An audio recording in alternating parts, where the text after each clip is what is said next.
बिस्मिल्लाहिर्रहमानिर्रहीम। अस्सलामुअलैकुम। आप देख रहे हैं 1 बाय 1 न्यूज़ HD। अहम खबर से आगाह करते हैं। विहाड़ी पुलिस थाना सदर ने बैनुल सूबाई स्मगलर पकड़ लिए।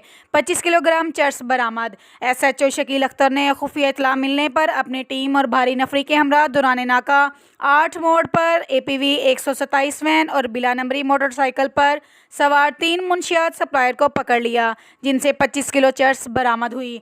गिरफ्तार मुलजमान में अलाउद्दीन खान, इब्राहिम पठान, सकना कोयटा बलोचिस्तान और विहाड़ी के इलाका कच्ची पक्की का मुनव्वर बलोच शामिल हैं। पुलिस ने नारकोटिक्स एक्ट के तहत मुकदमा दर्ज करके मजीद तहकीकात का आगाज़ कर दिया।